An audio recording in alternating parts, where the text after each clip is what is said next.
करते हैं आज की क्लास। तो लास्ट क्लास में आप लोगों ने बताया कि पोस्टुलेट्स करे थे हमने, राइट? Very good.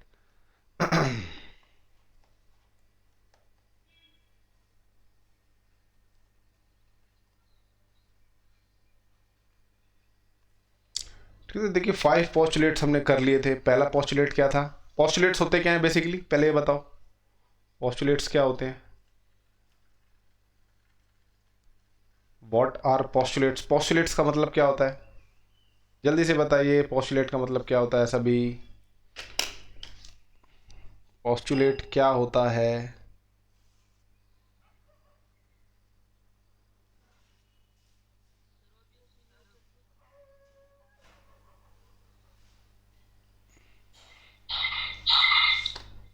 दोबारा बोलिए, क्या होता है? Universal truth, obvious universal truth. Very good Vaibhav. 9th A वाले,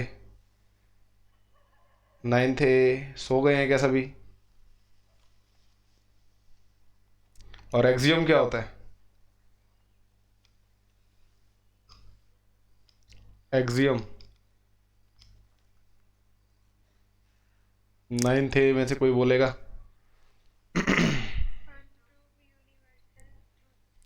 ठीक है, सेल्फ एविडेंट ट्रुथ कहते हैं इसको, या तो यूनिवर्सल ट्रुथ, जिनको प्रूव नहीं किया जाता, मान लिया जाता है कि ठीक है। तो पोस्टुलेट पहला था कि ठीक है, कोई भी स्ट्रेट लाइन ड्रॉ करी जा सकती है एक पॉइंट से दूसरे पॉइंट पे। ठीक है, straight line can be drawn. उसी का देखिए, उसी से एक्सियम आया है। ठीक है, किसी भी दो पॉइंट्स में के बीच में एक यूनिक लाइन होगी। सेकंड पोस्टुलेट क्या कह रहा था? क्या कहता है सेकंड पोस्टुलेट?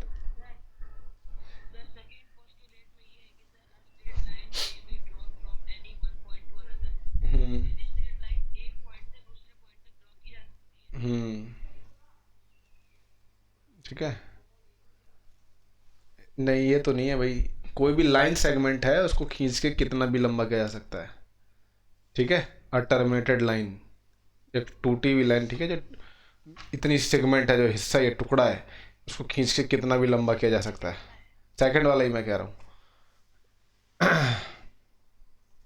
थर्ड पोस्टुलेट क्या कहता है?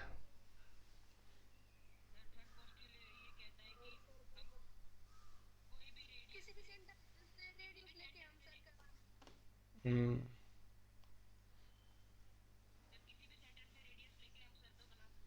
हम्म कोई भी एक पॉइंट को सेंटर मान के और रेडियस एक लेके हम एक सर्कल ड्रॉ कर सकते हैं। पोस्टुलेट 4 क्या कहता है?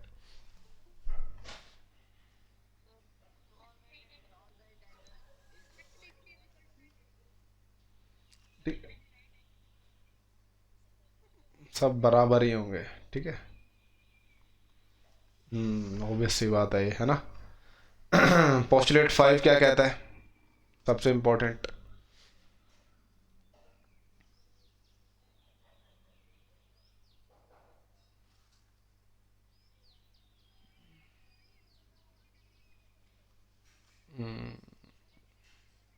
क्या 180 डिग्री से कम है तो? कौन सा angle? Exterior angle, corresponding angle, internet interior angle की interior angle on the same side of transversal. ठीक है, और अगर 180 डिग्री के बराबर हो जाता है तो?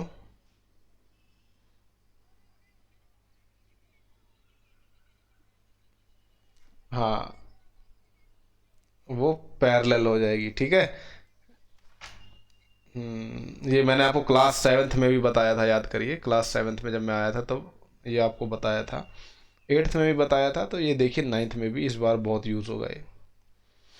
ठीक है, तो पोस्टुलेट 5 जो है, जो 5th पोस्टुलेट है, ये बहुत फेमस पोस्टुलेट है। ठीक है, बहुत कॉम्प्लेक्स भी है। तो आपको मैंने अभी क्लास की शुरुआत में बता दिया है कि भाई ये पोस्टुलेट होते हैं, मतलब ऑब्वियस या फिर सेल्फ एविडेंट ट्रुथ्स कहते हैं इनको। ठीक है, it is not possible to prove them, prove करना इनको पॉसिबल नहीं है, तो इनको बिना प्रूफ के ही एक्सेप्ट किया जाता है। आजकल के देखिए क्या होता है, पोस्टुलेट्स और एक्सियम्स को एक साथ ही यूज़ किया जाता है। ठीक है, यूजुअली पुराने ज़माने में क्या होता था, पोस्टुलेट्स को ज्योमेट्री के लिए यूज़ किया जाता था, ठीक है, ज्योमेट्री के लिए। और एक्सियम के लिए, एक्सियम किसके लिए यूज़ किया जाता था, रेस्ट ऑफ मैथमेटिक्स, जो बाकी बची हुई मैथ्स है, रेस्ट ऑफ मैथ्स के लिए यूज़ किया जाता है, ठीक है, एक्सियम। अब देखिए अ सिस्टम ऑफ एक्सियम्स, जैसे अभी देखिए सिस्टम ऑफ एक्सियम्स या फिर पोस्टुलेट्स दिया हुआ है, वो कंसिस्टेंट कहा जाता है। कब कंसिस्टेंट कहा जाता है, देखिए एक सिस्टम ऑफ एक्सियम्स या पोस्टुलेट को कंसिस्टेंट तब कहा जाता है जब वो एक दूसरे को गलत साबित ना करें। समझ में आ गई बात, ठीक है ना, एक दूसरे को गलत साबित ना करें, ठीक है। अगर उसमें से कोई एक स्टेटमेंट 1 है, ये 2 है, ये 3 है, ये 3 एक्सियम दिए हुए हैं मान लीजिए, या ठीक है 5 एक्सियम मान लो। अब इसमें से कोई एक एक्सियम है, ठीक है, जिसका इस्तेमाल करके आप ये प्रूव कर दो कि ये 5वें वाला गलत है, ठीक है, तो ये कॉन्ट्रडिक्शन आ जाएगी यहाँ पे, क्योंकि हमने इन सबको सेल्फ एविडेंट ट्रूथ माना हुआ है, इसको सच माना हुआ है, ठीक है। अगर आप 2 को इस्तेमाल करके या 1 का इस्तेमाल करके 5वें को गलत दिखा देते हो तो ये कॉन्ट्रडिक्शन आ जाएगी। तो हम कहेंगे जो सिस्टम ऑफ एक्सियम्स हमने लिया है वो कंसिस्टेंट नहीं है, ठीक है, कंसिस्टेंट नहीं होगा, ठीक है। तो ये चीज़ है, ठीक है। ये कंसिस्टेंट कब होगा, जब ये सारे के सारे आपस में एकदम मेल जोल से रहेंगे, ठीक है, किसी का भी इस्तेमाल कर लो, बाकी बचे हुए एक्सियम गलत प्रूव नहीं हो पाएंगे, ठीक है, तब हम कहेंगे कंसिस्टेंट है वो, ठीक है। तो ये देखिए लैंग्वेज में लिखा हुआ है इंग्लिश में कि if it is impossible to reduce from these axioms a statement that contradicts any axioms और प्रीवियसली प्रूव्ड स्टेटमेंट, ठीक है। तो कंसिस्टेंट होना चाहिए, ये नहीं कि कोई 2-3 स्टेटमेंट मिलके चौथी या 5वीं को गलत प्रूव कर दे, ठीक है, तब वो कंसिस्टेंट नहीं होगा, ठीक है, नॉट कंसिस्टेंट बोलेंगे हम उसको, ठीक है। अब ये देखिए कि एग्जाम्पल 1 दिया हुआ है, तो कह रहा है देखिए ए बी सी एक लाइन पर पॉइंट्स हैं, प्रूव करना है A B plus B C जो है वो ए सी के बराबर है। अभी तो देखो आपको ये ऑब्वियस सी बात लग रही होगी, मगर हाँ अब जो आगे आने वाले चैप्टर होंगे उसमें आपको ऐसी चीज़ों को प्रूव करना पड़ेगा, प्रूफ लिखना पड़ेगा, ठीक है। तो ये देखिए कैसे प्रूव करेंगे इसको,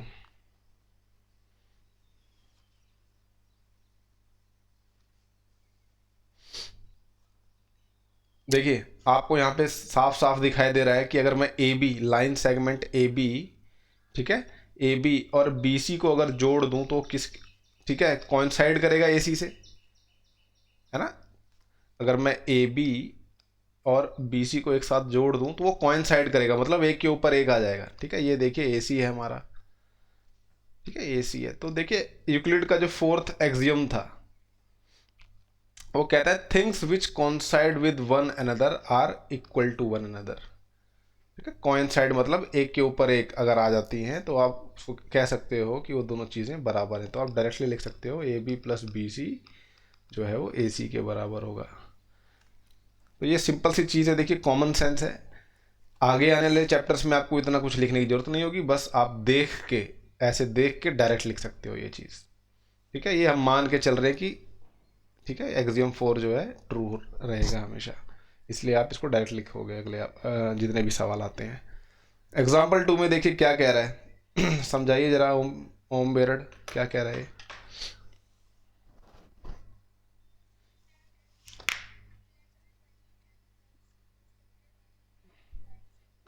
इक्विलेटरल ट्रायंगल क्या होता है पहले तो ये बताइए।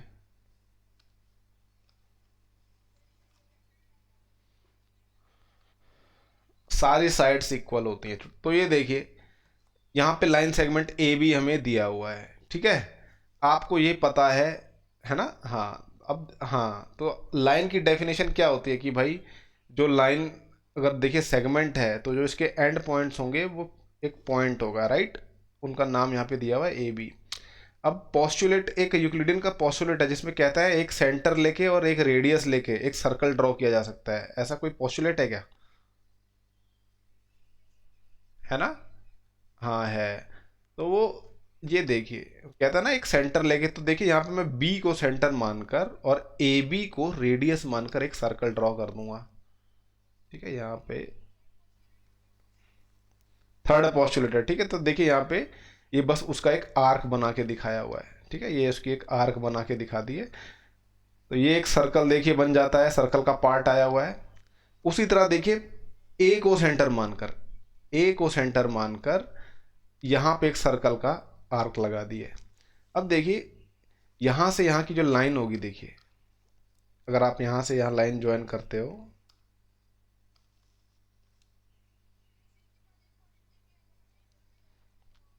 ठीक है, देखिए क्योंकि ये देखिए रेडियस माना हुआ है आपने ए बी को, तो ए बी जो होगा वो ए सी के बराबर होगा। उसी तरह देखिए बी को सेंटर मान के, ए बी को रेडियस मान के हमने ये ड्रॉ किया था, ये वाला सर्कल। तो ये देखिए जब आप इन दोनों को ज्वाइन करोगे तो ऑब्वियस सी बात है ये एक इक्विलेटरल ट्रायंगल बन जाएगा, ठीक है, क्योंकि ये रेडियस के बराबर होंगे सारे के सारे। ये रेडियस होगा तो ये भी रेडियस होगा, ठीक है, इस वाले सर्कल का। ये सर्कल 1 मान लो, ये सर्कल 2 मान लो, ठीक है, ये रेडियस है तो ये भी रेडियस होगा। देखिए तो सारी साइडें बराबर होगी, इसलिए इक्विलेटरल ट्रायंगल बन जाएगा। तो जब भी आपको बोला जाए, देखिए पेपर में बोल सकता हूँ कंस्ट्रक्ट एनी इक्विलेटरल ट्रायंगल, इस साल जो कंस्ट्रक्शन का होगा उसमें मैं आपको ये 2 नंबर का सवाल बना के डालूंगा, पहले ही बता रहा हूँ मैं कि एक इक्विलेटरल ट्रायंगल कंस्ट्रक्ट करके दिखाइए by using scale and compass और स्केल का यूज़ करके एक इक्विलेटरल ट्रायंगल बनाना है, ठीक है। तो ये मेथड आपको आना चाहिए, बहुत ईजी मेथड है, ठीक है। 2 नंबर का सवाल आएगा ये। यहाँ पे देखिए थ्योरम, देखिए मैथमेटिक्स में देखिए अब आपको पता चल गया एक्सियम होते हैं, पोस्टुलेट्स होते हैं, ठीक है। ये क्या होते हैं,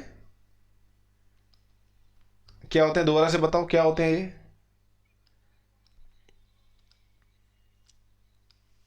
दोनों यूनिवर्सल ट्रूथ्स होते, अरे दोनों यही चीज़ होती हैं, दोनों यूनिवर्सल ट्रूथ होते हैं, दोनों के दोनों यूनिवर्सल, ठीक है, दोनों यूनिवर्सल ट्रूथ होते हैं, दोनों सेल्फ एविडेंट ट्रूथ होते हैं, सेल्फ एविडेंट ट्रूथ होते हैं, इनको प्रूफ की जरूरत नहीं होती, नो प्रूफ रिक्वायर्ड, ठीक है, हम इसको मान लेते हैं नो प्रूफ। अब देखिए मान लीजिए कोई एक स्टेटमेंट है, मैं कोई स्टेटमेंट बोलता हूँ, ठीक है, और आप इसका प्रूफ दे देते हैं, ठीक है, ये या तो सही होगी या तो गलत होगी। मैथमेटिकल स्टेटमेंट जो होती है, देखिए मैथमेटिकल स्टेटमेंट या तो सही होती है या तो गलत होती है। सही या गलत दिखाने के लिए हमें देना होता है प्रूफ, ठीक है, ठीक है, एविडेंस देना होता है। तो ये जो प्रूफ होता है उस प्रूफ में हम एक्सियम्स का इस्तेमाल करते हैं, ठीक है, एक्सियम्स और पोस्टुलेट्स का इस्तेमाल करते हैं। जैसे ही हम एक अच्छा सा प्रूफ लिख देंगे तो ये प्रूव्ड हो जाएगी, या तो गलत प्रूव होगी या तो सही प्रूव होगी, ठीक है। जब ये प्रूफ लिख देते हैं तो बच्चों ये मैथमेटिकल स्टेटमेंट बन जाती है थ्योरम। क्या बन जाती है? थ्योरम।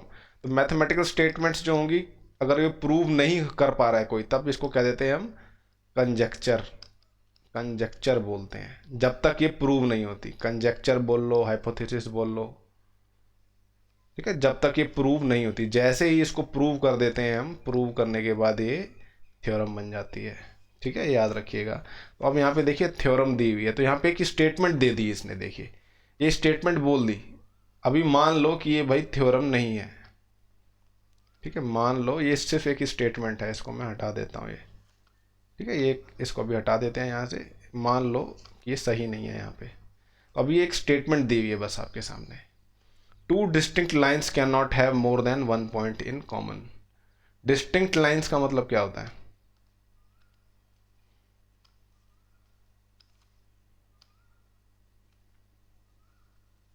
अलग अलग, ठीक है, डिस्टिंक्ट मतलब अलग अलग। 2 डिस्टिंक्ट लाइन्स कह रहा है कि उनकी जो कॉमन पॉइंट्स हैं एक से ज़्यादा नहीं हो सकते, ठीक है, एक से कम हो सकते हैं मगर एक से ज़्यादा नहीं हो सकते, ठीक है। तो एक स्टेटमेंट दे दिया उसने। यहाँ पे देखिए 2 लाइन्स हैं, डिस्टिंक्ट लाइन्स हैं। तो पहला केस देखिए क्या हुआ, केस 1, डिस्टिंक्ट लाइन्स मैं ड्रॉ कर रहा हूँ। तो पहला केस देखिए ये हो गया, ये अलग अलग लाइनें हैं दोनों, ठीक है। तो इन दोनों में कॉमन पॉइंट्स कितने हैं? एक ही कॉमन पॉइंट है, वो जो इंटरसेक्ट कर रहा है।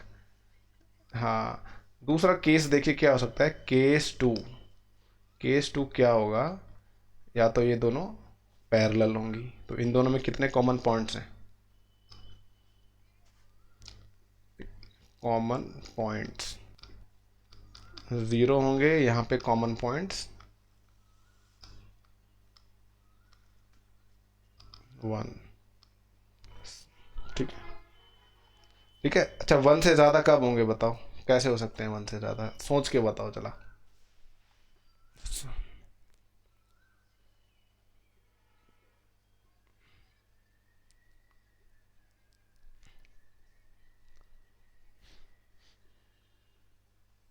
अरे दो डिस्टिंक्ट, सिर्फ 2 लाइंस की बात हो रही है, 3-4 लाइंस की बात नहीं हो रही, सिर्फ 2 लाइनों की बात हो रही है। वी आर,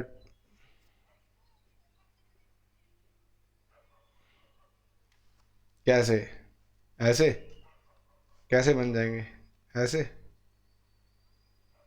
ऐसे,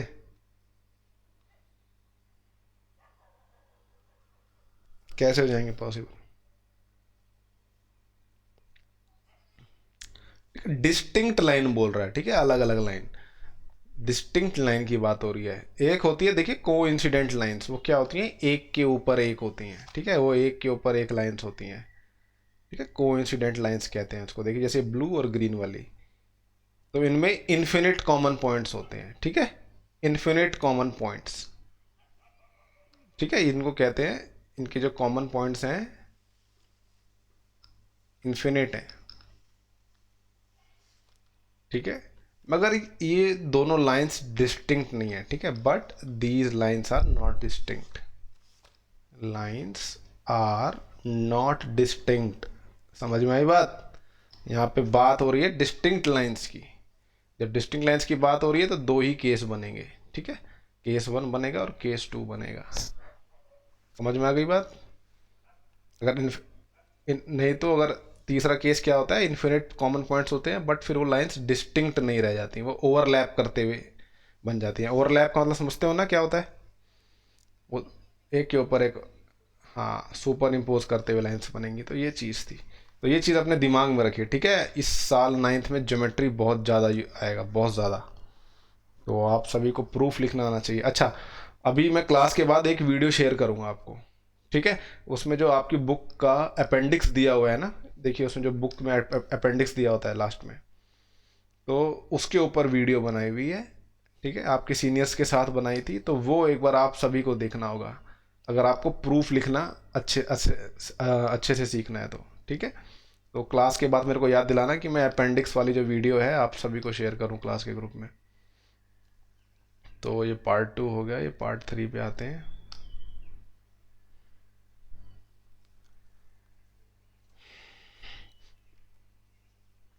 ठीक है, तो ये देखिए यूक्लिड के पास पोस्टुलेट हैं, ठीक है, सभी को अब तक याद हो गए होंगे, तो ठीक है, याद कर भी लिए, अच्छी बात है, ठीक है। अगर आपको कोई, ये पेपर में आपको लिख के भी दे दूंगा मैं, ठीक है, अगर आपको सवाल प्रूव करने के लिए आते हैं तो, ठीक है, इसमें बहुत आसान आसान आंसर होते हैं इसमें। तो देखिए एक्सरसाइज 5.1 क्या कह रहा है, देखिए इसमें पूछा गया है जो दिए गए स्टेटमेंट हैं बताइए ट्रू हैं कि फॉल्स हैं, ठीक है, दो, अगर दोनों में से जो भी होगा उसका आपको रीज़न जरूर देना है। तो पहला देखिए क्या कह रहा है, पहला क्या कह रहा है, सवाल समझाओ जरा क्या कह रहा है, क्या कह रहा है।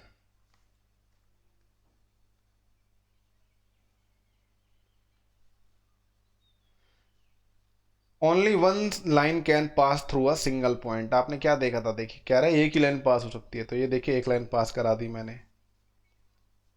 अच्छा ये भी तो देखिए पास करा दी मैंने, ये भी पास करा दी, ठीक है, तो ये गलत बोल रहा है भाई, ये फॉल्स है, फॉल्स है। क्यों फॉल्स है, क्योंकि कितनी लाइंस पास हो सकती हैं, infinite lines can pass through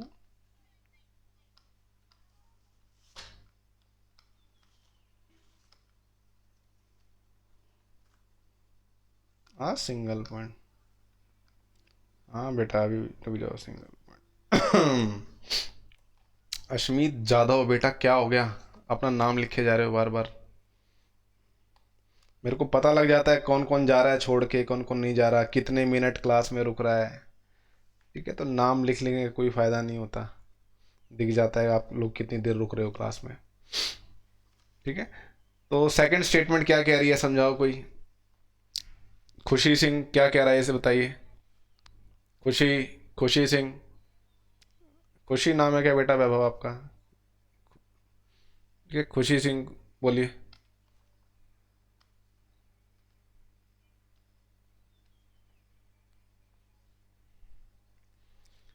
कह रहे हैं कोई भी दो डिस्टिंक्ट पॉइंट हैं, डिस्टिंक्ट पॉइंट मतलब अलग अलग पॉइंट, वहां से कह रहा है कि इन्फिनिट लाइन पास हो सकती है। तो आपने क्या पाया है, कोई भी दो पॉइंट्स होते हैं तो कितनी लाइंस पास हो सकती हैं वहां से?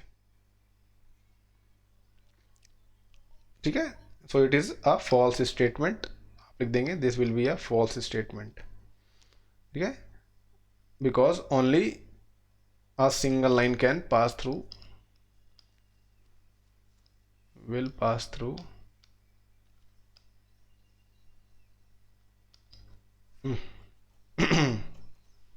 two distinct point।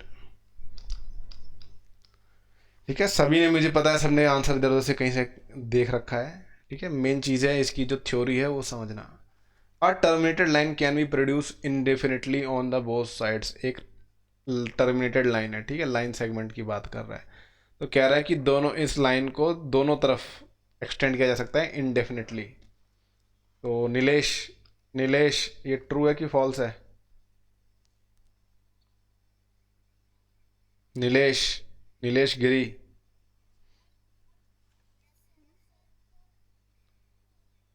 ट्रू है।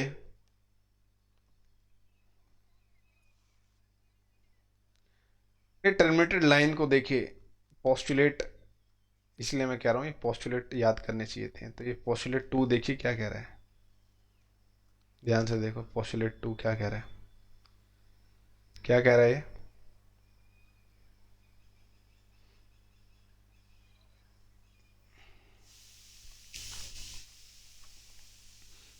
ठीक है, टर्मिनेटेड लाइन को प्रोड्यूस किया जा सकता है इनडेफिनेटली। ठीक है, कितनी कहीं कितनी डायरेक्शन में प्रोड्यूस किया जा सकता है। तो ये ट्रू होगा। ठीक है, क्योंकि ये हम ट्रू मान के चल रहे हैं, ट्रू होगा ये।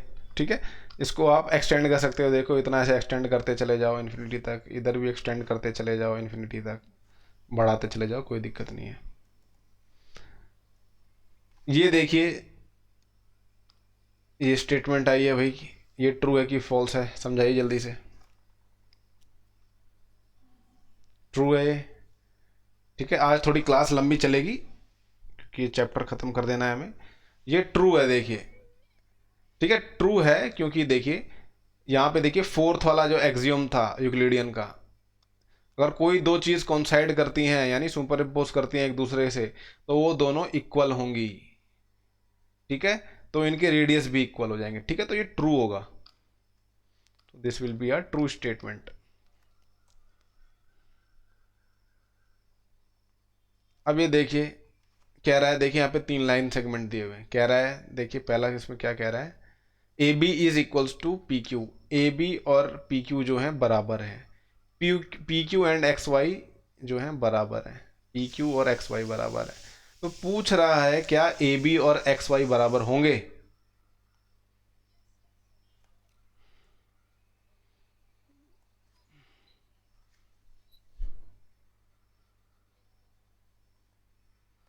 ठीक है, रुक जाइए यहाँ से।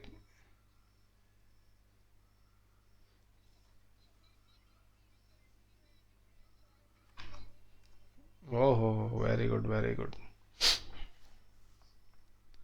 ठीक है, चलो भाई ये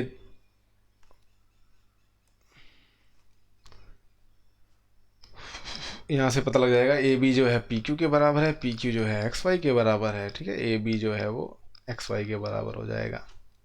चलो भाई, आता है सबको, आ गया है तो। अच्छा भाई ये बताओ, क्वेश्चन नंबर 2 यहाँ पे कह रहा है कि डेफिनेशन बतानी है पैरेलल लाइंस की।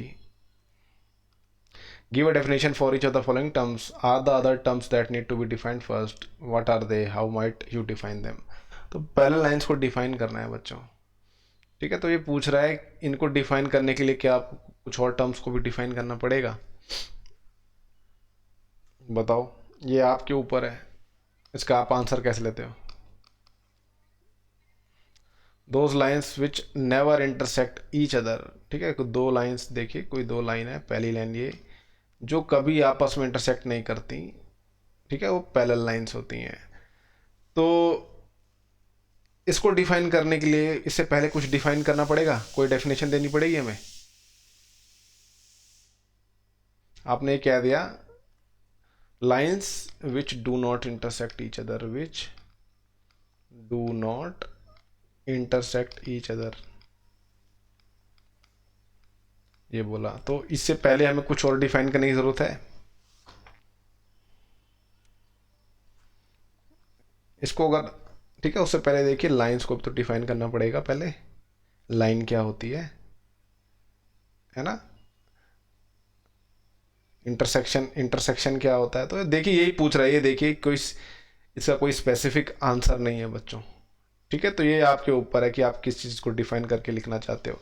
लाइंस क्या होती हैं, इंटरसेक्शन क्या होता है, ठीक है। तो ये सब चीज़ें। परपेंडिकुलर लाइंस के बारे में क्या कहते हैं बताइए, क्या डेफिनेशन होती है इसकी। एट राइट एंगल 90 डिग्री, ठीक है, बिल्कुल सही बोला आपने।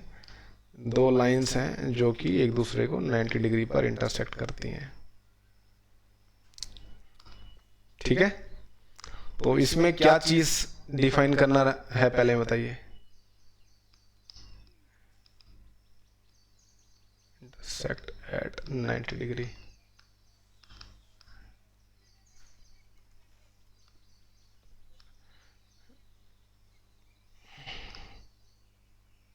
इंटरसेक्शन डिफाइन करना पड़ेगा, राइट एंगल को डिफाइन करना पड़ेगा। राइट एंगल क्या होता है, ठीक है। राइट एंगल क्या होता है ये भी डिफाइन करना पड़ेगा। तो ये चीज़ है बस, ठीक है। राइट एंगल की डेफिनेशन देखिए क्लास 6 की बुक में दी गई है। A quarter of complete angle भी बोल सकते हैं राइट एंगल को, एक चौथाई होता है कंप्लीट एंगल का, ठीक है। ऐसी देखिए लाइन सेगमेंट है। लाइन सेगमेंट क्या होता है, लाइन सेगमेंट क्या होता है बच्चों। टर्मिनेटेड लाइन को कहते हैं लाइन सेगमेंट, लाइन का टुकड़ा, ठीक है। ये डिफाइन करने के लिए उससे पहले हमें लाइन को डिफाइन करना पड़ेगा, ठीक है। We have to define line first, ठीक है। फोर्थ है देखिए रेडियस ऑफ सर्कल,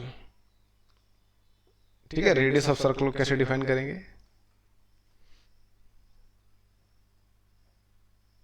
बताओ बताओ।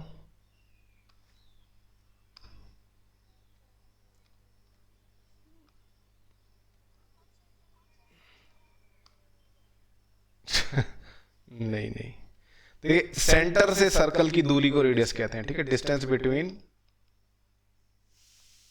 Between centre of circle and circle. तो इसमें देखिए दो अनडिफाइंड टर्म है, ठीक है। रेडियस, ये तो रेडियस की डेफिनेशन होगी यहाँ पे। तो अब देखिए इसमें अनडिफाइंड टर्म्स कौन कौन सी हैं, अभी किस चीज को और डिफाइन करना बाकी है आपके हिसाब से। सेंटर एंड सर्कल, ठीक है, ठीक है। सर्कल को भी डिफाइन करना पड़ेगा क्या होता है, सेंटर क्या होता है, ठीक है। ये डिफाइन करेंगे तब जाके इसकी डेफिनेशन अच्छे से पूरी हो पाएगी, है ना। स्क्वायर क्या होता है बताइए, स्क्वायर की डेफिनेशन कैसे लिखेंगे आप।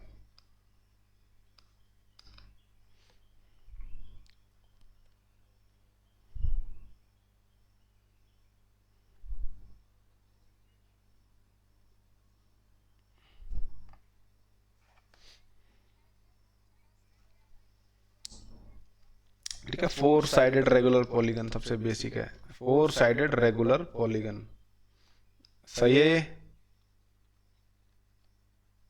सही है ये। तो इसमें अनडिफाइंड टर्म आपको अभी क्या क्या दिख रही हैं,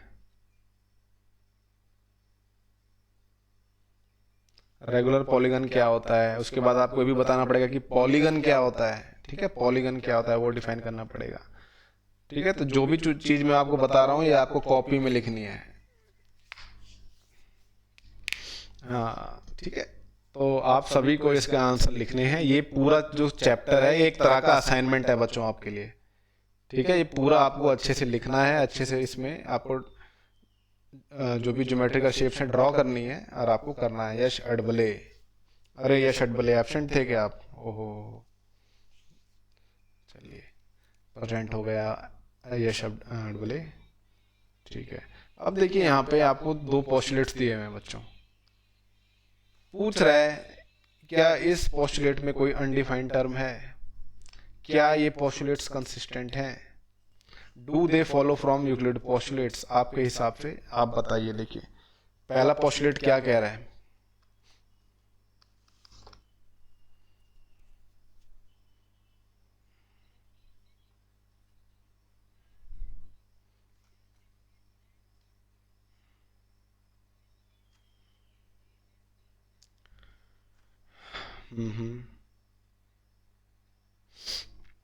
तो ये दो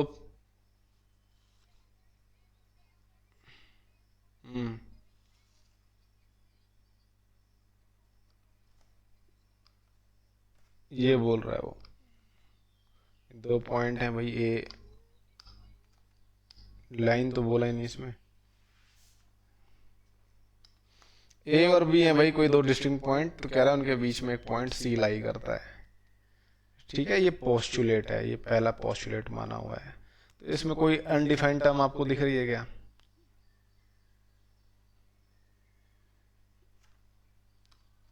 पॉइंट को डिफाइन करना पड़ेगा भाई, पोस्टुलेट इससे कुछ नहीं हो सकता। ठीक है, कि आपने डायरेक्ट ऐसे लिख दिया, पॉइंट्स को डिफाइन करिए, कैसे पॉइंट्स को क्या मान रहे हो आप। ठीक है, सेकंड पोस्टुलेट क्या कह रहा है,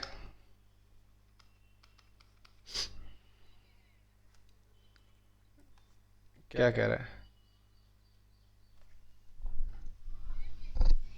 क्या बोल रहा है बताओ तो, क्या कह रहा है?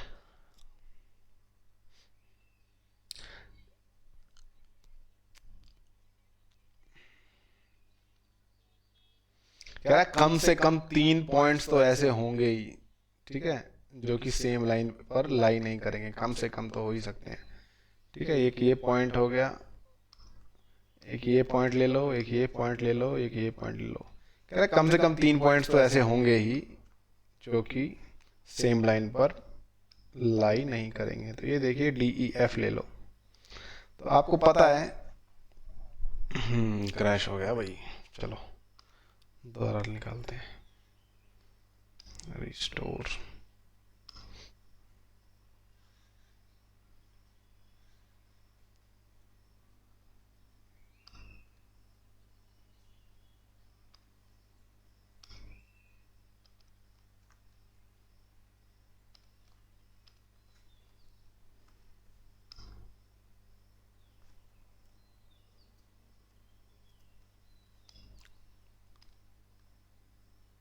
तन्मय सगर बेटा क्लास में बिल्कुल आज पार्टिसिपेट नहीं करते हो, क्या दिक्कत हो गई है?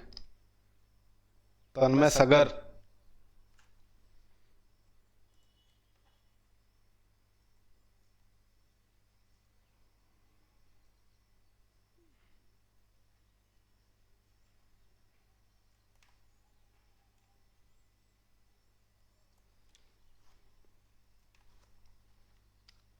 चलिए स्क्रीन दिखाई दे रही है आप लोग सभी को?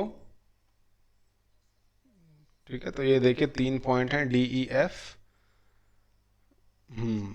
तो ये देखिए आप इन दोनों के बीच में लाइन ड्रॉ कर सकते हो।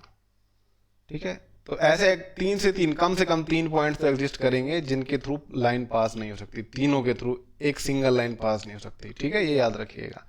तो ये देखिए एक लाइन पास होगी बट उस पर ई नहीं होगा।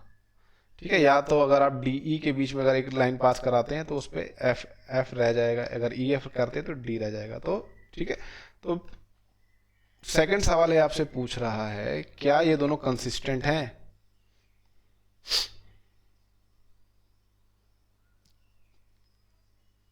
नहीं है,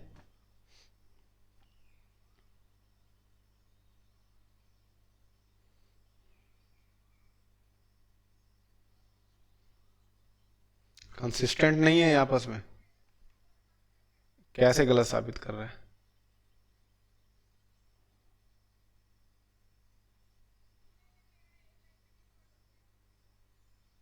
बेटा एक लाइन पे तो अनगिनत पॉइंट होते हैं, इन्फिनिट पॉइंट्स होते हैं। देखिए पहले वाला कह रहा है कि देखिए कोई भी 2 पॉइंट हैं तो उसके दोनों पॉइंट्स के बीच में एक पॉइंट लाई करेगा, बस वो इतना कह रहा है और कुछ नहीं कह रहा। दूसरे वाला पोस्टुलेट कह रहा है कि 3 पॉइंट ऐसे एग्जिस्ट करेंगे सच दैट वो दोनों सेम लाइन पर ना हो। ये दोनों एक दूसरे को गलत प्रूव नहीं कर रहे हैं। ठीक है, तो कंसिस्टेंट है बच्चों, इसके ऊपर ध्यान से सोचना, कंसिस्टेंट है ये, ठीक है। Do they follow from Euclid postulate? Yes, yes they do. अच्छा, क्वेश्चन नंबर 4 देखिए, कह रहा है if a point C lies between 2 points A B such that A C जो है वो बी सी के बराबर है, तो प्रूव करिए ए सी जो है वो हाफ होगा ए बी का। आपके सामने एक लाइन दी हुई है, ठीक है। तो ये देखिए ए है, ये जो है बी है, और यहाँ पे देखिए बीच में है सी। क्या गिवन है? What is given? क्या गिवन है बच्चों, बताओ जल्दी से। गिवन है, देखिए ऑलरेडी गिवन है, A C is equals to ये। तो ये प्रूव करना है भाई, ये प्रूव करना है, गिवन नहीं है। तो गिवन है ए सी जो है वो बी सी के इक्वल है, ठीक है। A C is equals to B सी।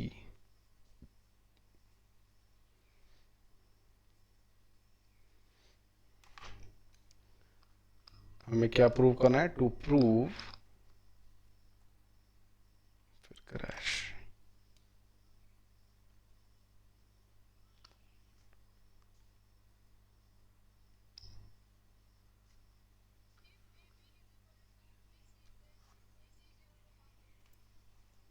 अच्छा,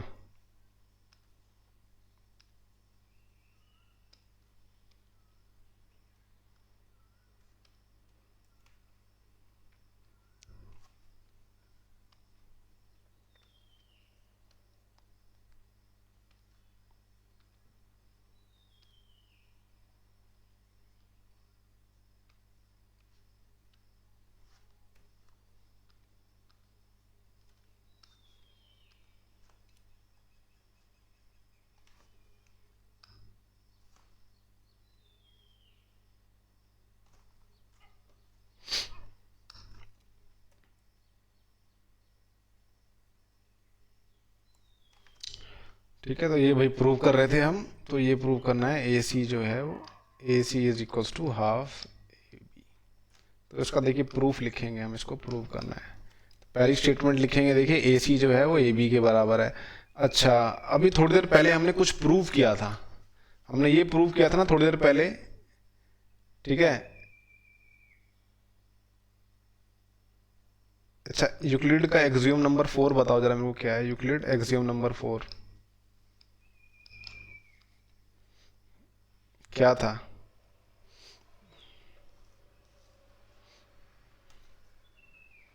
क्या था?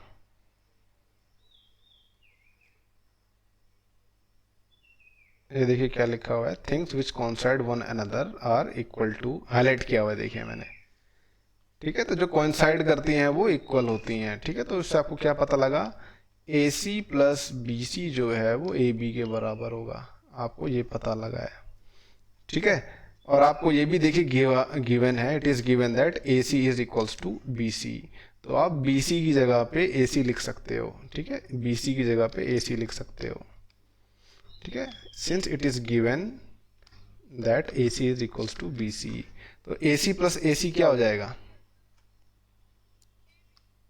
अरे ए सी प्लस ए सी, इसको 2AC लिख सकते हैं हम, इसको लिख सकते हैं ए सी प्लस ए सी को। बस आपको क्या करना है, ठीक है, we have to divide both sides by 2, दोनों साइड्स को 2 से डिवाइड कर देंगे, तो ये 2 से 2 कैंसिल, ये बचेगा A C equals to B A B by 2। यही हमें प्रूव करना था, ठीक है, यही हमें प्रूव करना था, हैंस प्रूव्ड। ये देखिए सबसे पहला प्रूफ हो गया ये आपका क्लास 9th का। अब आपको इससे बड़े बड़े और ख़तरनाक प्रूफ लिखने होंगे, ठीक है। तो इसकी आपको प्रैक्टिस करनी पड़ेगी, बिना प्रैक्टिस से आपको कुछ नहीं आने वाला इसमें। क्वेश्चन नंबर 4, क्वेश्चन नंबर 4 में कह रहा है if point C, the point C is called a mid point of line segment A B, then prove that every line segment has one and only one mid point. तो ये देखिए जो हमने ये सवाल देखा था यहाँ पे हमने ये सी पॉइंट लिया था। इस पॉइंट को क्या कहते हैं, क्या नाम दिया उसने? इस पॉइंट को कहते हैं mid point, mid point, middle point, ठीक है, शॉर्ट में मिड पॉइंट हो गया ये। तो कह रहा है कि ये प्रूव करके दिखाओ कि मिड पॉइंट जो होता है सिर्फ एक होता है, एक से ज़्यादा नहीं होता। समझ में आ रही है बात? कह रहा है एक से ज़्यादा नहीं होता, सिर्फ एक ही मिड पॉइंट होता है। तो ये प्रूव करके दिखाते हैं। तो यहाँ पे देखिए, यहाँ पे जो प्रूफ लिखा जाएगा वो एक प्रूफ बाय कॉन्ट्राडिक्शन लिखा जाएगा। ठीक है, proof by contradiction, proof by contradiction. अभी देखिए क्लास के बाद मैं एक वीडियो भेजूंगा, उसमें प्रूफ्स के ऊपर वीडियो बनी है। ठीक है, टाइप्स ऑफ प्रूफ्स के ऊपर, जो भी मैं आपको बता रहा था, अपेंडिक्स में दिया हुआ है बुक की आपकी, तो वो देख लेना, तब आपको समझ में आ जाएगी कि यहाँ पे 9th में आपको प्रूफ कैसे लिखने हैं। समझ में आ गई सबको बात? ठीक है, तो प्रूफ बाय कॉन्ट्राडिक्शन, तो मान लेते हैं, चलिए मान लेते हैं। ठीक है, let us consider that B एक पॉइंट, दूसरा है डी। ठीक है, एक पॉइंट है डी सच दैट वो भी मिड पॉइंट है। मान लो एक से ज्यादा मिड पॉइंट एग्जिस्ट करते हैं, मान लिया हमने। ठीक है, D is also a mid point, mid point.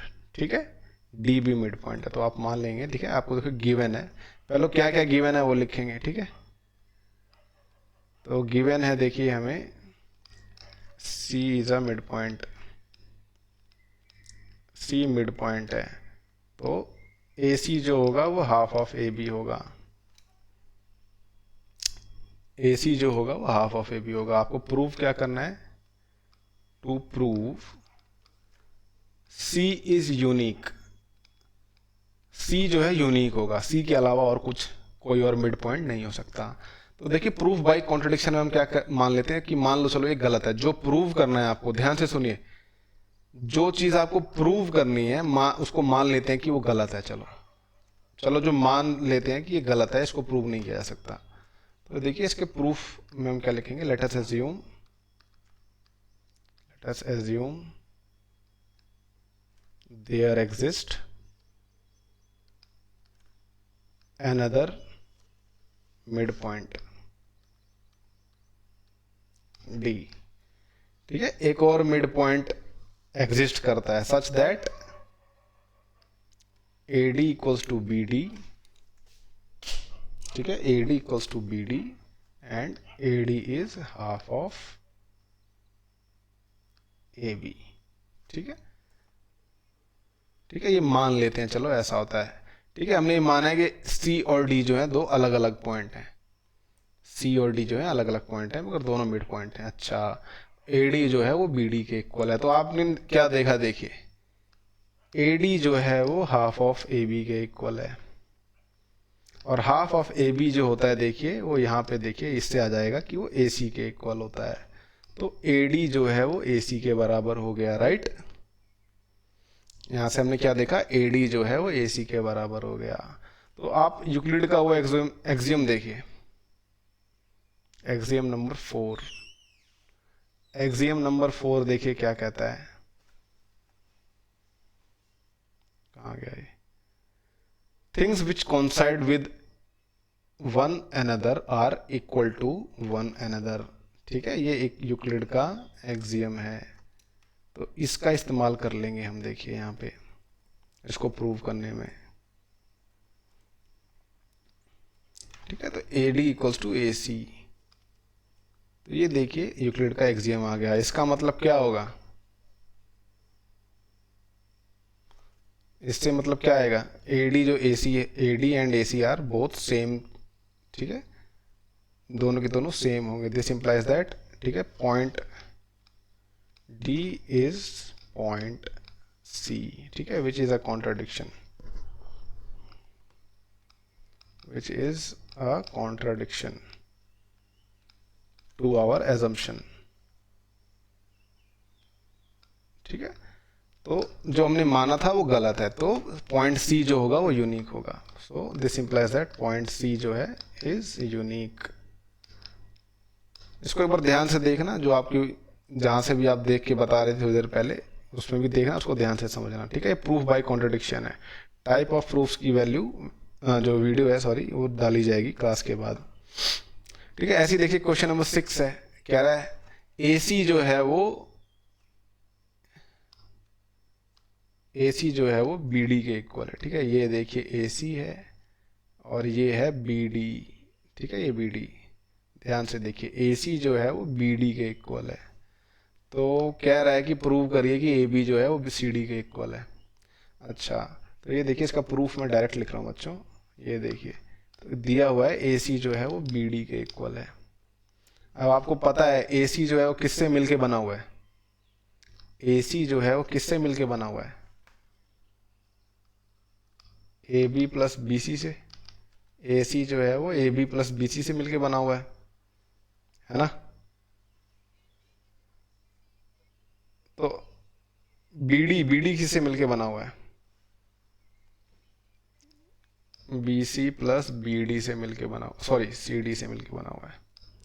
ठीक है, तो अब ये देखिए दोनों साइड में देखिए बी सी है, तो मैं दोनों तरफ से अगर बी सी सब्ट्रैक्ट कर लूँ तो इक्वेशन बैलेंस रहेगी। इक्वेशन बैलेंस रहेगी ना, तो ये बी सी से बी सी कैंसल आउट हो जाएगा ये। तो ये देखिए आ जाएगा ए बी बराबर सी डी। ठीक है, यहाँ पे भी देखिए एक्सियम का यूज़ हुआ है, यूक्लिड के एक्सियम का यूज़ हुआ है। यूक्लिड का एक्सियम नंबर कौन सा है? एक्सियम नंबर 3 का यूज़ हुआ है बच्चों, ध्यान से देखो। If equals are subtracted from equals then remainders are equal. ठीक है, तो बी सी को सब्ट्रैक्ट कर दिया दोनों तरफ से। तो ये देखिए इसका प्रूफ हो गया। ठीक है, तो ये देखिए यूक्लिड के एक्सियम्स हैं। अगला सवाल क्या कह रहा है? Why is axiom 5 is considered a universal truth. Axiom 5 क्या है? The whole is greater than its part. The whole, इसका देखिए आपको एग्जाम्पल देना है। The whole is greater than its parts. मान लो एक मिठाई का डब्बा है ना, मिठाई का डब्बा मान लेते हैं, स्वीट्स का बॉक्स है ये मिठाई का डब्बा है, इसमें मिठाइयाँ हैं बहुत सारी। अब यहाँ पे एक मिठाई है रखी हुई है, ठीक है, राइट हैंड साइड ये एक मिठाई रखी हुई है। तो कौन सा ज़्यादा है, कौन सा ग्रेटर है, कौन सा बड़ा है? ठीक है, ये डब्बा बड़ा है। अब एक आर्मी है, उसमें बहुत सारे जवान हैं, ठीक है, और यहाँ पे सिर्फ एक उसका हिस्सा, एक ही जवान है। तो कौन सी आर्मी ज़्यादा बड़ी हुई? ठीक है, लेफ्ट हैंड साइड में। तो ऑब्वियस सी बात है, the whole is greater than its parts. ठीक है, तो इसका आपके हिसाब से कोई एग्जांपल दो मेरे को, चलो आपके हिसाब से कोई एग्जांपल दो। ये तो मैंने दे दिया, पिज्ज़ा का एग्जांपल लेते हैं भाई साहब। ठीक है, पिज्ज़ा, ये पिज़्ज़ा हो गया और ये पिज़्ज़े का एक स्लाइस हो गया, देखिए। ठीक है, कौन सा ज़्यादा हुआ? पिज़्ज़ा ज़्यादा बड़ा हुआ है ना। तो ये वाली बात होती है। ठीक है, तो ये यूनिवर्सल ट्रूथ है।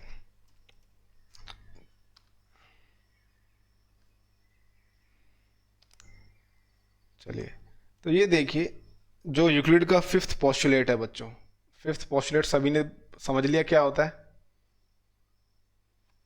सबने देखा हुआ है ना कि ये दो लाइंस हैं भाई, यहाँ पे अगर रुक जाओ एक बार। ठीक है, इन दोनों का सम, इंटीरियर एंगल्स का सम अगर 180 डिग्री से लेस हो जाता है तो क्या होता है? आगे जाके उसी साइड पे आगे जाके इंटरसेक्ट करेगी। तो देखिए जो 5th पोस्टुलेट था बहुत ही ज़्यादा सिग्निफिकेंट था, है ना, बहुत ज़्यादा, हाँ बहुत इंपॉर्टेंट पोस्टुलेट था ये हिस्ट्री ऑफ मैथमेटिक्स में, बहुत ज़्यादा इंपॉर्टेंट था। तो कई साइंटिस्ट इसको कई कई सालों तक लगे रहते थे प्रूव करने के लिए। उनको क्या लगता था कि ये प्रूव किया जा सकता है, मगर उस चक्कर में उन्होंने क्या किया, इक्विवेलेंट वर्जन निकाल दिए इसके। ठीक है, इक्विवेलेंट वर्जन निकाल दिए 5th पोस्टुलेट के। तो उसी में से देखिए एक मैथमेटिशियन थे, उनका नाम था जॉन प्लेफेयर। ठीक है, उन्हीं ने एक एक्सियम दिया, प्लेफेयर एक्सियम कहते हैं इसको। ध्यान से दिख रहा है आपको ये प्लेफेयर एक्सियम? उन्होंने क्या कहा देखिए, फॉर एवरी लाइन, कोई सी भी एक लाइन है, ठीक है, यहाँ पे मैं एक लाइन बना देता हूँ रेड कलर में, देखिए, for every line and for every point P not on L. ठीक है, कोई भी एक पॉइंट पी जो कि एल पर ना हो। ठीक है, ये पॉइंट पी है जो कि एल पर नहीं है, ये लाइन एल है। तो कह रहा है कि उस पॉइंट पी से एक यूनिक लाइन पास करेगी जो कि एल के पैरेलल होगी। इस पॉइंट P से एक यूनिक लाइन पास करेगी जो कि L के पैरेलल होगी। ठीक है, इसी को हम कहते हैं play fair axiom.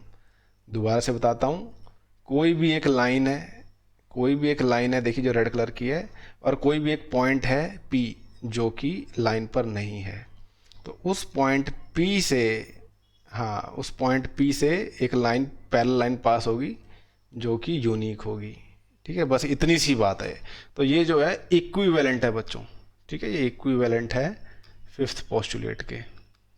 Fifth postulate जो है उसके इक्विवेलेंट स्टेटमेंट है। अगर किसी ने इसको प्रूव कर दिया तो ये भी ऑटोमेटिकली प्रूव मानी जाएगी। एक और इक्विवेलेंट स्टेटमेंट है, देखिए नीचे, two distinct intersecting lines can not be parallel to the same lines. समझ में आई बात? कह रहा है कि देखिए दो इंटरसेक्टिंग लाइंस हैं, ये दो इंटरसेक्टिंग लाइंस हैं, तो ये दोनों लाइनें एक साथ किसी तीसरी लाइन के पैरेलल कभी नहीं हो सकती। हो सकती हैं क्या? क्या ऐसा हो सकता है कि ये दोनों लाइन इंटरसेक्ट कर रही हो? ठीक है, देखिए इसको मान लेते हैं L।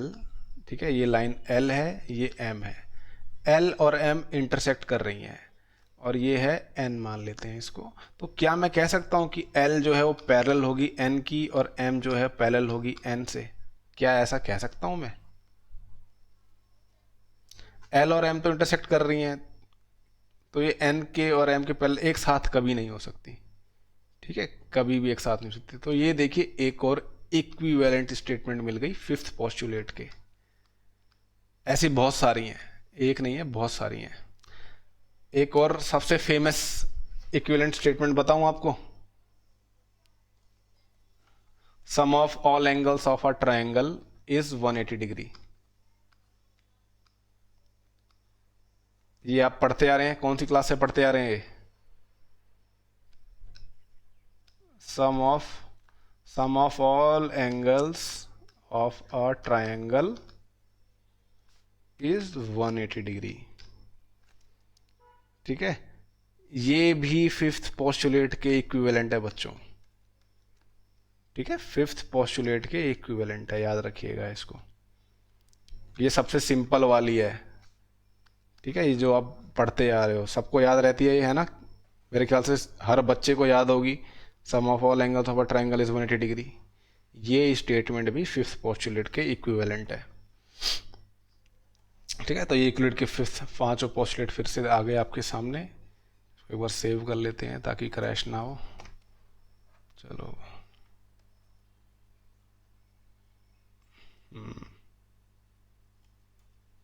देखिए तो यहाँ पे देखिए छोटी सी हिस्ट्री है बच्चों, ध्यान से सुनना है इसको। तो यूक्लिड का जो पांचवा पोस्टुलेट था, तो लोगों को क्या लगता था कि ये जो पांचवा पोस्टुलेट है ना, जो पांचवा पोस्टुलेट है, उनको लगता था कि ये थ्योरम है। तो वो कहते थे कि जो पहला पोस्टुलेट हो गया, दूसरा पोस्टुलेट हो गया, तीसरा हो गया, चौथा हो गया, वो कहते थे कि इन चारों का इस्तेमाल करके हम प्रूव कर सकते हैं फिफ्थ को। वो कहते थे ये पोस्टुलेट नहीं है, ये थ्योरम है, उसको ये बोलते थे। वो कहते थे पोस्टुलेट नहीं है, ये थ्योरम है, ये चार ही काफ़ी हैं यूक्लिडियन ज्योमेट्री के लिए। मगर ये चीज़ आज तक कोई प्रूव नहीं कर पाया है, याद रखिएगा, ये चीज़ आज तक कोई प्रूव नहीं कर पाया है। तो ये सबसे इम्पॉर्टेंट पोस्टुलेट होता है यूक्लिडियन ज्योमेट्री का। अच्छा, तो प्रूव नहीं कर पाए वो लोग इसको। ठीक है, तो प्रूव ना करने के कारण देखिए कई लोगों ने इसका जो है कॉन्ट्रा पॉजिटिव स्टेटमेंट निकाली इसकी। जैसे अब आपको समझाता हूँ।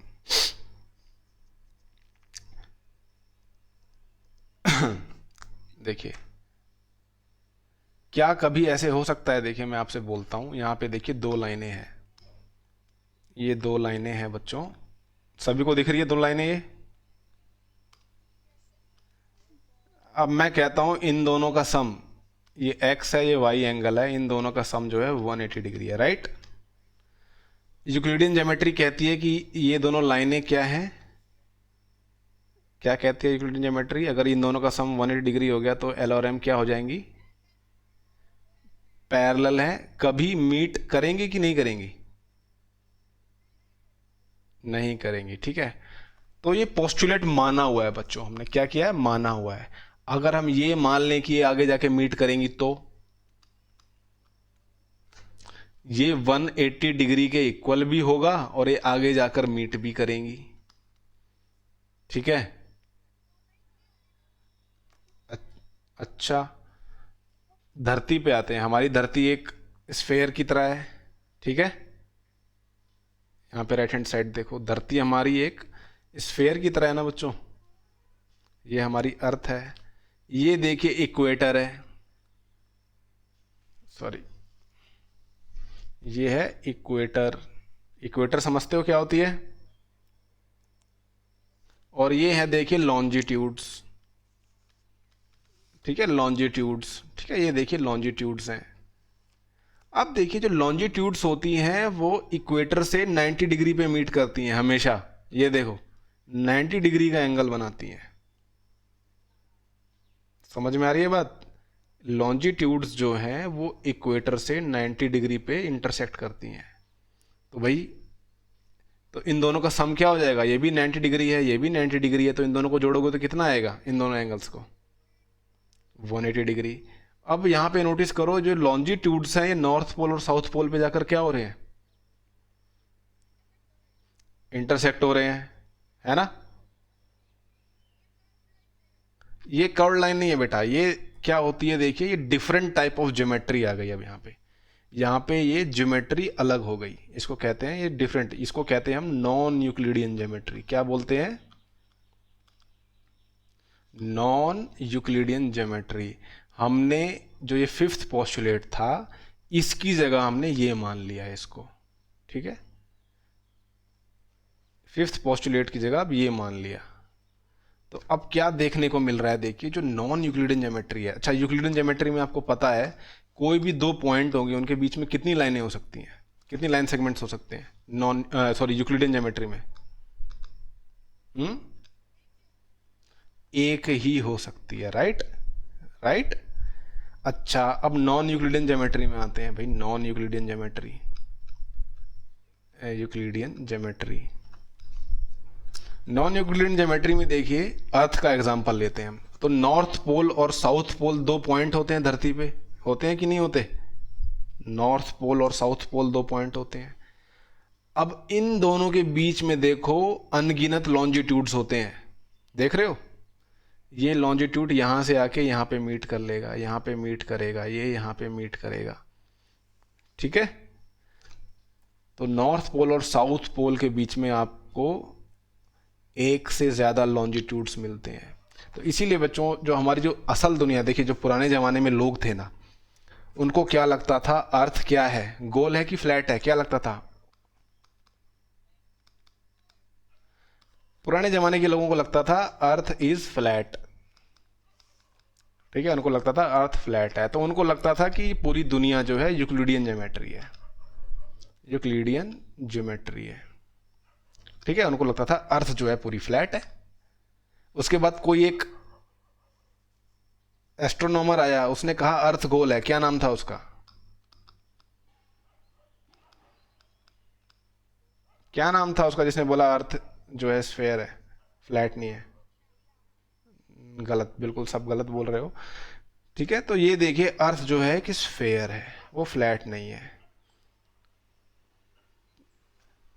गैलीलियो गैलीली से पहले, ठीक है, गैलीलियो गैलीली दूसरा बंदा था, उससे पहले एक था कोपरनिकस, उसने कहा था। ठीक है, कोपरनिकस ने कहा था, उसने किताब में लिखा, फिर गैलीलियो गैलीली ने भी कहा, फिर उसको जहर देके मार दिया गया। पुराने लोग इतने ज़्यादा वो थे कि वो मानते ही नहीं थे कि अर्थ जो है गोल है। वो कहते थे नहीं नहीं, अर्थ जो है फ्लैट है और उस पर यूक्लिडियन ज्योमेट्री ही काम करेगी। तो जब हमें पता लगा कि भाई अर्थ गोल है, तो यूक्लिडियन ज्योमेट्री कोई यूज़ नहीं है, इसका कोई यूज़ नहीं है। ठीक है, यूक्लिडियन ज्योमेट्री का कोई यूज़ ही नहीं है। तो उसके बाद फिर हमने क्या किया, फिफ्थ पोस्टुलेट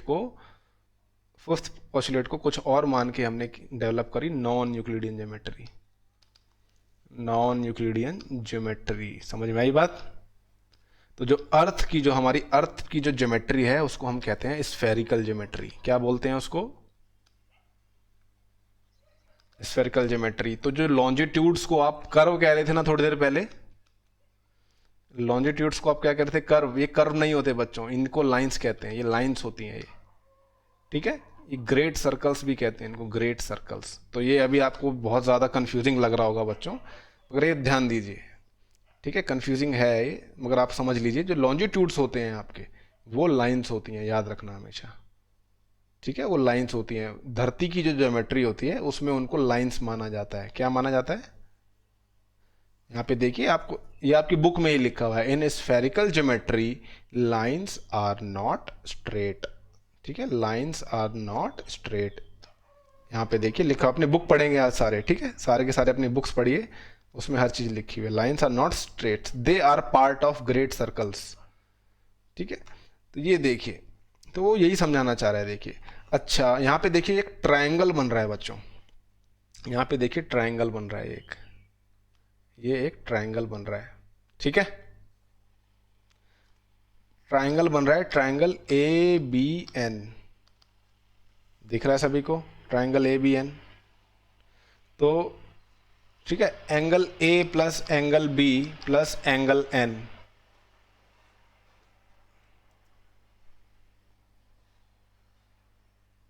ठीक है। तो एंगल ए और बी कितने दिए हुए हैं हमें? 90 डिग्री।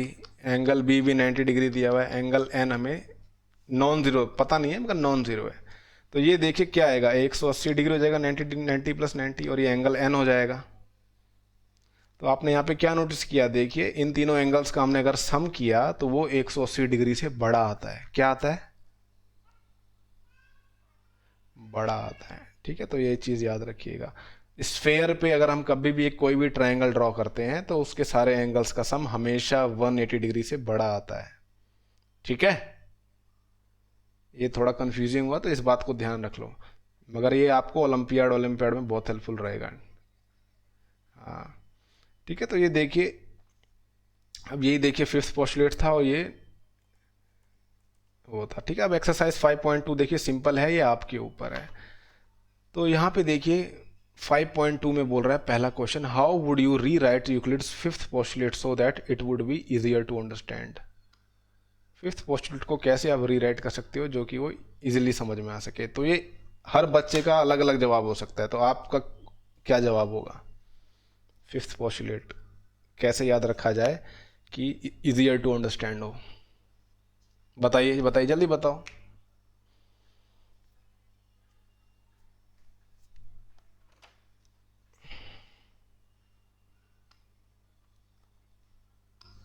अगर दो लाइंस दी हुई हैं और ये एक ट्रांसवर्सल है, दो लाइंस दी हुई हैं, ये एक ट्रांसवर्सल है, सच दैट ये एंगल x और एंगल y, सच दैट ये दिया हो कि x और y जो हो 180 डिग्री हो, तो ये क्या इंप्लाई करेगा? ये लाइन L और M जो है पैरेलल होंगी, ठीक है। ये पहला हो गया। अच्छा, और कोई हो सकता है क्या इजी सा? ठीक है, इजियर टू अंडरस्टैंड बोल रहा है, कोई और हो सकता है क्या आपके हिसाब से?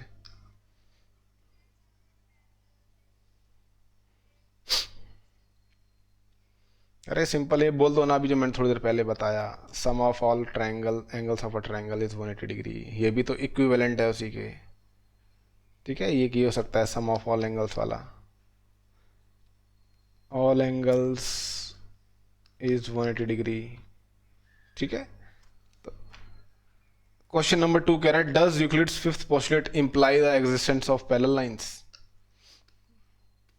क्या यूक्लिड का जो फिफ्थ पोस्टुलेट है वो इंप्लाई करता है कि पैरेलल लाइंस एग्जिस्ट करती हैं?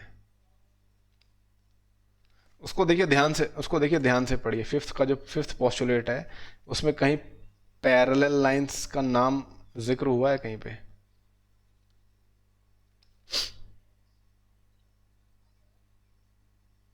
हम्म। तो क्या ये सही है? इसका क्या आएगा, यस आएगा कि नो आएगा? क्या इंप्लाई करती हैं कि नहीं करती?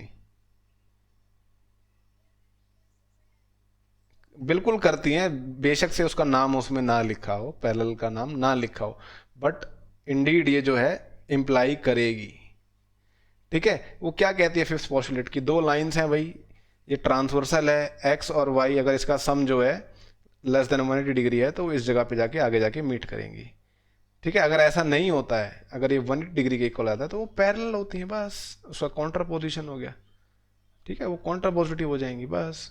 ये आपको अपनी लैंग्वेज में लिखना है, ठीक है। कैसे भी आपकी इंग्लिश बेकार भी हो गई, पेपर में मैं सवाल डालूंगा, आपको लिखना है, ठीक है। चाहे आप कैसे भी उसमें लिखो, टूटी फूटी इंग्लिश में भी लिखो, मगर आपको लिखना है। समझ में आ गई बात?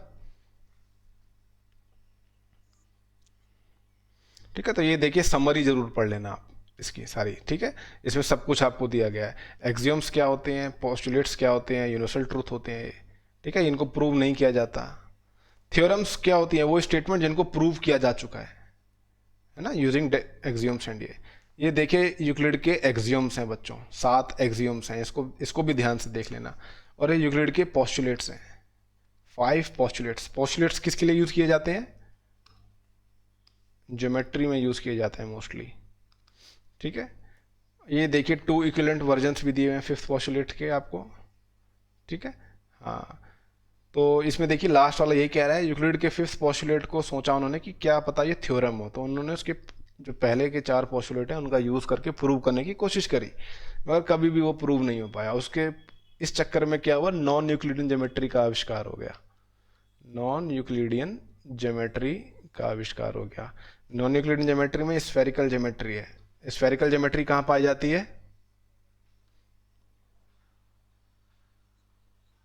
स्फेरिकल शेप में, हमारी अर्थ पे। आप एक चीज नोटिस करना बच्चों, हाँ, आप एक चीज नोटिस करना बच्चों, आप फ्लाइट पाथ्स देखना, फ्लाइट पाथ्स, ठीक है। क्या कहते हैं, दिल्ली से दुबई का देखना है एक बार, दिल्ली से दुबई का या अफ्रीका का, ठीक है। तो वो देखो आपको ऐसे दिखाई देगा, ये दिल्ली है और ये मान लो दुबई है। तो वो जो पाथ है ना, आपको देखिए मैप में ऐसे दिखाई देगा, ऐसे करके, ठीक है। इन रियलिटी ये जो कर्व है, आप कहोगे ये स्ट्रेट लाइन नहीं है, बट इन रियलिटी ये जो है अर्थ पर ये एक स्ट्रेट लाइन है, ठीक है। Straight line on earth, notice करना है इसको, ठीक है। स्ट्रेट लाइन ऑन अर्थ, ये आपकी जो एटलस हो रही है उसमें भी दिया होगा, एटलस में, ठीक है। तो चलिए लीव कर सकते हैं। जिन बच्चों की अटेंडेंस नहीं हुई 9th A की, वो अपने नाम बताएं। ओम, कौन सा ओम? ओम हो चुकी है, ठीक है। ओम, टी, और कौन हो गया? कौन जिसकी अटेंडेंस नहीं हुई है?